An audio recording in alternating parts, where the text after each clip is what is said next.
We used to get scolded for talking back, and now they are trying to raise kids who do better. Don't talk back.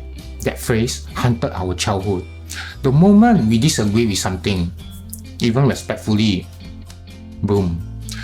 Talk back again, you see what happens. So naturally, our daughter started expressing opinions at 5 years old. Our reaction was, what is this attitude?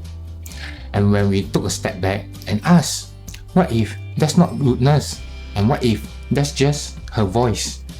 And when kids talk back, it's often them asking questions, expressing discomfort, calling out what doesn't make sense to them. Isn't that what we want them to do as an adult? So why do we punishing them for practicing it as kids? When our 6 years old son says, that's not fair, we don't shut it down. We say, tell us why. And honestly, sometimes he's right. Sometimes we are the one being unfair.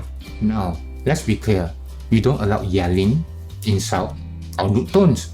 Respect still matters, but respect isn't silent. We tell our kids that they can disagree, but do it kindly. They can say no, just say it with care. What we found is, when they feel safe to speak, they do not need to shout to be heard. The more we allow conversation, the more trust we build. Our 8-year-old daughter now comes to us with big stuff because she knows we won't shut her down. Our son will say, Papa, I don't like how you say that. Instead of feeling offended, we see it as a moment to connect. And when we messed up, we own it. Because we are not raising kids just to obey us. We are raising humans who can speak up for themselves, even if it makes us uncomfortable sometimes. And we have people around us give us their side eye. You let your kids talk to you like that? Yeah, she's too young to question you. Here's our message for them.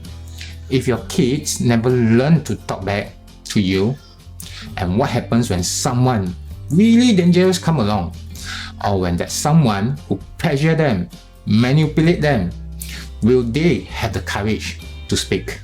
So yes, we let our kids talk back because we want them to grow up knowing how to speak, how to question, how to challenge things that feels wrong. It's not about raising rebels, it's about raising thinkers. And if it feels a little discomfort now, it's worth it. For the kind of adult we hope they'll become.